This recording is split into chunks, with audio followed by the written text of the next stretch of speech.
Yes, I Woodrow, ঠিক আছে। আমরা তার ছাত্র হওয়ার জন্য এখানে আসি নাই মাননীয় স্পিকার। আমার বক্তব্যের সময় যদি এইভাবে কমেন্টস করা হয় তাহলে আমার এখানে দাঁড়ানোর প্রয়োজন নেই। সারাদিন দাঁড়ায় থাকতে পারবেন, আমিও দাঁড়ায় থাকবো।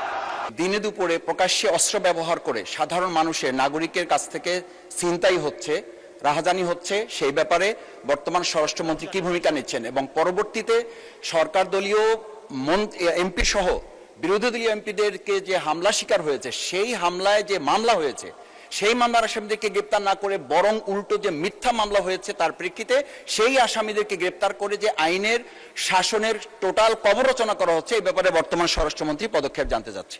শাহবাগ স্কোয়ারে বক্তৃতা দিয়ে, পার্লামেন্টে বক্তৃতা দিয়ে এক কথা না। প্রথম কথা হচ্ছে নির্ধারিত আমি কাউকে উদ্দেশ্য করে বলি নাই। বসুন। আমি যদি কথা নাই বলতে পারলাম, এটাই যদি ডেমোক্রেসি আপনি হয়। উত্তর দেন মাননীয় আমি সদস্য। কি শুনতাম, কেউ তো শুনছেন। আপনি উত্তর দেন, প্রশ্ন যে করেছে তার তুমি- উত্তর দেন। মাননীয় সদস্য শফিকুল ইসলাম মাসুদ, পটুয়াখালী 2। মাননীয় স্পিকার, আপনাকে ধন্যবাদ। মাননীয় স্পিকার, আমরা বর্তমান সময়ে আইন শৃঙ্খলা পরিস্থিতিতে উদ্বিগ্নতার সাথে লক্ষ্য করছি যে দিনে দুপুরে অস্ত্র ব্যবহার করে ছিনতাই হচ্ছে। আমরা লক্ষ্য করছি মানুষের ইচ্ছার ভিত্তিতে নির্বাচিত সংসদ সদস্যদের উপরে হামলা হচ্ছে, এমনকি সরকার দলের আইনুল হক সাহেব, এস.এম. জাহাঙ্গীর সাহেব, এমনকি স্বরাষ্ট্রমন্ত্রী মহোদয় যখন বিভিন্ন জায়গায় যাচ্ছেন সেখানে পর্যন্ত তাকে কেন্দ্র করে ভুয়া স্লোগান দেওয়াটাও তো আমরা লক্ষ্য করেছি। এই পরিস্থিতিটা তো শুধুমাত্র সরকার দলীয় সংসদ সদস্যদের সাথে প্রশ্ন না। করুন। এই সরকার দলীয় সংসদ সদস্য এবং বিরোধী দলীয় সংসদ সদস্যরা যখন হামলার শিকার হন, তার প্রেক্ষিতে যে মামলা হয়েছে সেই মামলাগুলোর কোনো আসামিকে গ্রেপ্তার না করে বরং তার প্রেক্ষিতে যে মিথ্যা ভুয়া মামলা দেওয়া হয়েছে সেই মামলায় ওই বিরোধী দলের নেতাকর্মীদেরকে গ্রেপ্তার করা হয়েছে। এই প্রসঙ্গে আমি মাননীয় স্বরাষ্ট্রমন্ত্রী পদক্ষেপ জানতে চাই। মাননীয় স্পিকার, ধন্যবাদ। মাননীয় স্বরাষ্ট্রমন্ত্রী। মাননীয় স্পিকার, পয়লা 1 মিনিট একটু আমি অমনোযোগী ছিলাম। কোন প্রসঙ্গে বলছে সেগুলো শুনেছি, কোন ঘটনায় বলেছেন যদি একটু বলতেন। আবার করেন প্রশ্ন, যেটুকু উনি বুঝতে পারেন না ওইটুকু, শুধু ফার্স্ট পার্ট। জি, মাননীয় স্পিকার, ধন্যবাদ। আমি প্রথমে বলেছিলাম যে দিনে দুপুরে প্রকাশ্যে অস্ত্র ব্যবহার করে সাধারণ মানুষের নাগরিকের কাছ থেকে ছিনতাই হচ্ছে, রাহাজানি হচ্ছে, সেই ব্যাপারে বর্তমান স্বরাষ্ট্রমন্ত্রী কি ভূমিকা নিচ্ছেন এবং পরবর্তীতে সরকার দলীয় এমপি সহ বিরোধী দলীয় এমপিদেরকে যে হামলা শিকার হয়েছে, সেই হামলায় যে মামলা হয়েছে, সেই মামলার আসামিদেরকে গ্রেপ্তার না করে বরং উল্টো যে মিথ্যা মামলা হয়েছে তার প্রেক্ষিতে সেই আসামিদেরকে গ্রেপ্তার করে যে আইনের শাসনের টোটাল কবর রচনা করা হচ্ছে, এই ব্যাপারে বর্তমান স্বরাষ্ট্রমন্ত্রী পদক্ষেপ জানতে যাচ্ছে। স্বরাষ্ট্রমন্ত্রী। শাহবাগ স্কোয়ারে বক্তৃতা দিয়ে, পার্লামেন্টে বক্তৃতা দিয়ে এক কথা না। প্রথম কথা হচ্ছে নির্ধারিত আমি কাউকে উদ্দেশ্য করে বলি নাই। আমি কাউকে বললেন আমি তো আপনারা কথা বলার সময় কথা বলি নাই। মাননীয় স্পিকার, আমি আপনার শেল্টার চাচ্ছি। মাননীয় বিরোধী দলীয় সদস্যবৃন্দ, আপনারা অনুগ্রহ করে স্বরাষ্ট্রমন্ত্রীর বক্তব্য শুনবেন।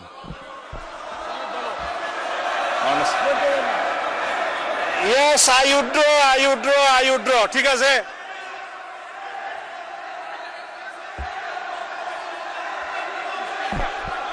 মাননীয় স্পিকার, অনুগ্রহ করে বসুন, স্বরাষ্ট্রমন্ত্রীর বক্তব্য শুনুন। মাননীয় স্পিকার, মাননীয় সদস্যবৃন্দ, অপেক্ষা করুন।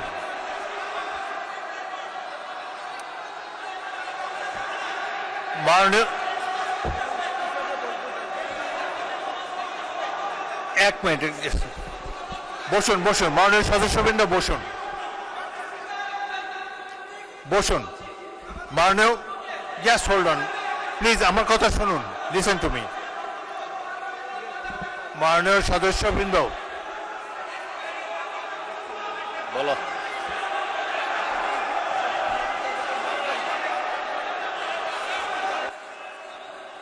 হয়েছে তো, অনেকক্ষণ বলেছেন।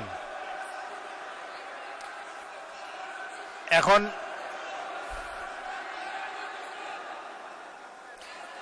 আপনারা অনুগ্রহ করে বসুন, অনুগ্রহ করে নিজের আসনে বসুন।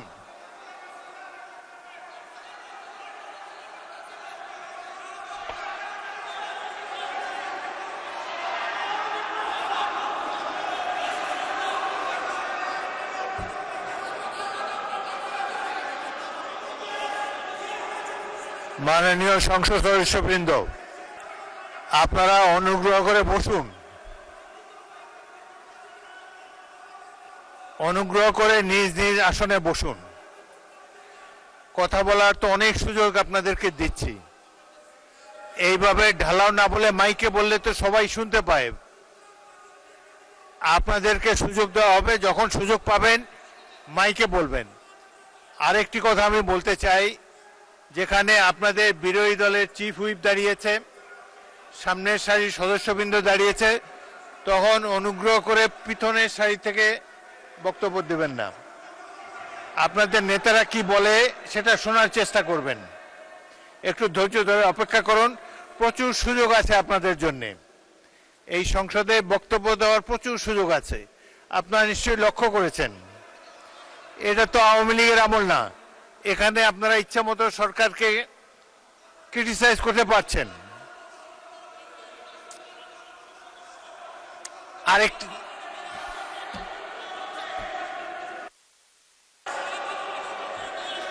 মাননীয় সদস্যবৃন্দ, বসুন প্লিজ, অপেক্ষা করুন। বসুন বসুন বসুন।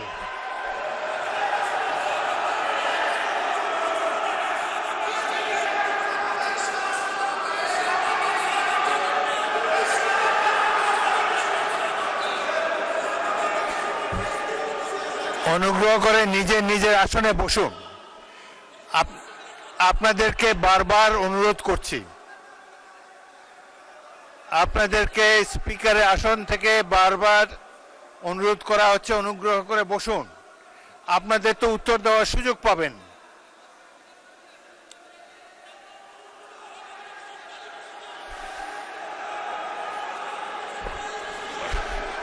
শোনেন,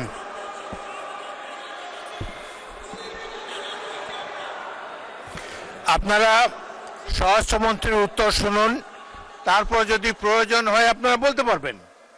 কিন্তু এই যে স্পিকারের কথা বলার সময় যে জোশটা আপনারা দেখাচ্ছেন, এটা সংসদ পরিপন্থী কাজ। সংসদের রীতিনীতি মেনে কার্যক্রম পরিচালনা করতে হবে।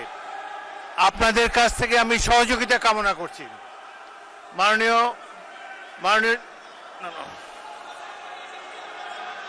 ঠিক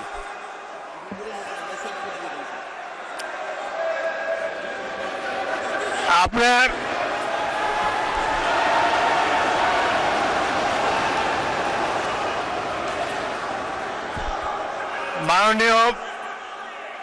মাননীয় স্বরাষ্ট্রমন্ত্রী বক্তব্য দেবেন, তারপর আমি বিরোধী দলের নেতাকে দেব।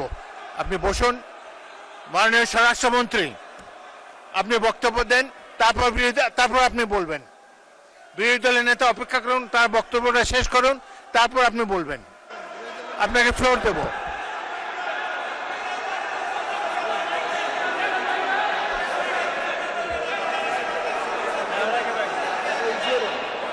মাননীয় সদস্যবৃন্দ, প্রশ্ন উত্তরের সময় একজন মন্ত্রীকে যদি উত্তর দিতেই আপনারা না দেন, উত্তর উনি দিন, তারপরে যদি উত্তর পছন্দ না হয় আমি বিরোধী দলের নেতাকে মাইক দেব।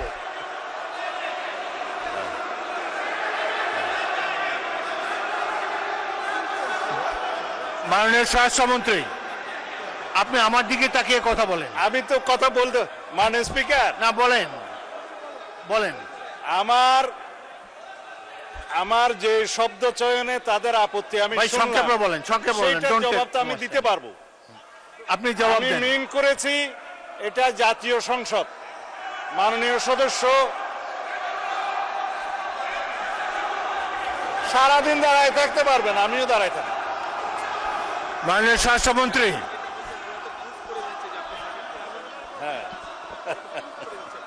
মাননীয় স্বরাষ্ট্রমন্ত্রী, আপনি প্রশ্নের উত্তর দেন, মাননীয় আর তাদের স্পিকার, দিকে তাকায় বক্তব্য দেবেন। আপনি যদি আমাকে কথা address না করে বলেন। বলতে দেন তাহলে কিসের বাক স্বাধীনতা? আপনি আমাকে অ্যাড্রেস করেন, বলেন। না, আমি আপনার দিকেই তাকিয়ে কথা হ্যাঁ, বলছি। বলেন, সংক্ষেপে মানে বলেন। স্পিকার, আমাদের এখানে প্রশ্ন যেমন স্পেসিফিক করতে হয় এই সংসদে, সম্পূরক প্রশ্নও একই রকম করতে হবে। আমি যদি কথা নাই বলতে পারলাম, এটাই যদি ডেমোক্রেসি আপনি হয়, উত্তর দেন মাননীয় আমি সদস্য, কি উত্তর দেন। শুনতাম? কেউ তো শুনছেন। আপনি উত্তর দেন, প্রশ্ন যে করেছে তার তুমি উত্তর দেন। প্রথমে বলেছেন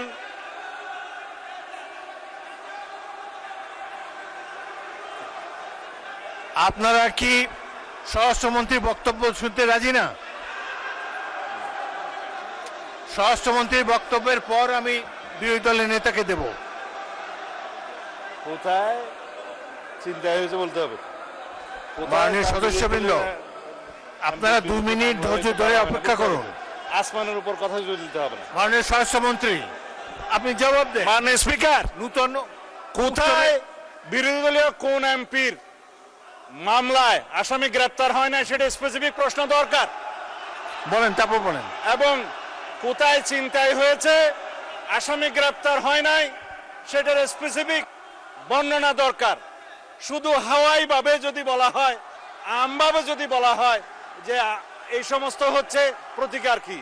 বিরোধী দল এমপির উপর হামলা হচ্ছে, প্রতিকার কি? স্পেসিফিক কোশ্চেন করতে হবে। সেই জন্য বলছি এটা মহান জাতীয় সংসদ, বাইরের বক্তৃতা এখানে চলে না। ওকে, ধন্যবাদ। স্পেসিফিক প্রশ্ন করতে হবে, ধন্যবাদ মাননীয় specific স্বরাষ্ট্রমন্ত্রী। উত্তর দিতে হবে। মাননীয় It was my intention. Enough. Thank মাননীয় বিরোধী দলের নেতা।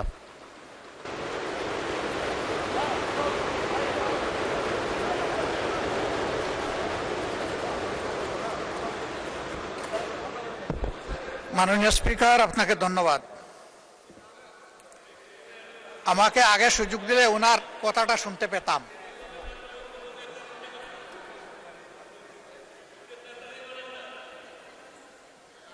বক্তব্য কি আপনি দিবেন না আমি দেব?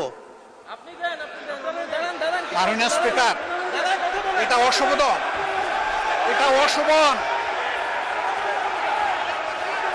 আমার বক্তব্যের সময় যদি এইভাবে কমেন্টস করা হয় তাহলে আমার এখানে দাঁড়ানোর প্রয়োজন নেই। বলেন মাননীয় বিরোধী দল নেতা, বলুন আপনার বক্তব্য বলুন। আপনি মাননীয় স্পিকার, আমি সম্মানিত সংসদ সদস্য এবং স্বরাষ্ট্রমন্ত্রীর প্রতি সম্মান রেখে বলতে চাই, আজকে নতুন করে তিনি এই শব্দগুলো উচ্চারণ করেন নাই। সংসদ অধিবেশন যেদিন থেকে বসা শুরু হয়েছে সেদিন থেকেই তিনি তুচ্ছ তাচ্ছিল্য করে সবাইকে বক্তব্য দেন। উনি নিজেকে কি মনে করেন আমি বুঝতে পারি না।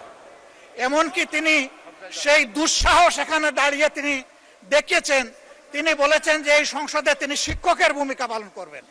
আমরা তার ছাত্র হওয়ার জন্য এখানে আসি নাই। মাননীয় স্পিকার, শিক্ষকতা করতে হলে তিনি একটা ইউনিভার্সিটি খুলুন, ওখানে যার পছন্দ গিয়ে ভর্তি হবে, ওনার লেকচার শুনবে। আজকে একই বক্তব্যে 2 বার উনি অ্যাটাক করে ফেললেন। আমার সঙ্গীরা তো মনে করে, আমি নিজেও মনে করি যে এইটা কালচারাল না, এইটা পার্লামেন্টারিয়ান ফ্যাসিজম।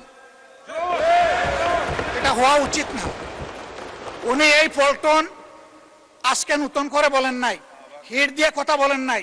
আজকে আমি সুস্পষ্টভাবে দায়িত্ব নিয়ে বলছি, এই পার্লামেন্টের সৌন্দর্য বিধানের জন্য উনাকে দুঃখ প্রকাশ করতে হবে এবং উনার বক্তব্য সংসদের এই কার্যপ্রণালী থেকে এক্সপান্স করতে হবে। যদি এইটুকু করে আমরা বসবো, না হইলে এখানে বসা অপমান নিয়ে আমাদের এখানে বসার কোনো প্রশ্নই উঠে না। মানে আপনাকে ধন্যবাদ। মাননীয় সদস্যবৃন্দ, জাতীয় সংসদ জনগণের আশা আকাঙ্ক্ষা প্রতিফলন করার জন্য সবাই আমরা দায়িত্ব পালন করছি। সংসদ দেশের গর্ব, জনগণের প্রতিষ্ঠান, হাউস অব দি পিপল। এই প্রতিষ্ঠান পরিচালিত হয় কিছু আইন কানুন রীতি নীতি অনুসারে। বিশেষ করে রুলস অফ প্রসিডিওর যদি ফলো করা না হয় তাহলে সংসদ কার্যকর থাকে না। আমি গভীর দুঃখের সাথে লক্ষ্য করছি যে ক্রমেই কিছু কিছু সদস্যের মধ্যে আমি অসহিষ্ণুতা লক্ষ্য করছি। জাতীয় সংসদ 5 বছরের জন্য নির্বাচিত হয়েছে। এখানে প্রত্যেকেরই কথা বলার স্বাধীনতা আছে। আপনারা সরকারি দলকে, বিরোধী দলের যেটা দায়িত্ব, সরকারের নানা ধরনের ত্রুটি বিচ্যুতি সম্পর্কে আপনারা সঠিকভাবে বক্তব্য রাখছেন, আরো ভবিষ্যতে রাখতে পারবেন। কিন্তু একজন মন্ত্রীকে তার বক্তব্য তো শেষ করতে দিতে হবে। একজন মন্ত্রী তার বক্তব্য শেষ করার পরে আবার আপনারা দাঁড়ালে আমি পয়েন্ট অফ অর্ডারও দিতে পারি, পরবর্তী প্রশ্ন উত্তর পর্ব তো জারি রয়েছে। সুতরাং কথা বলার সুযোগ এবং স্বাধীনতা আপনাদের রয়েছে। কিন্তু আমি দেখলাম যে বিরোধী দলের নেতা দাঁড়ালো, পিছন থেকে বেশ কয়েকজন দাঁড়িয়ে, তাদেরকে বসানোই যায় না। সংসদে তো কথা বলার জায়গা, কথার মাধ্যমে যুক্তির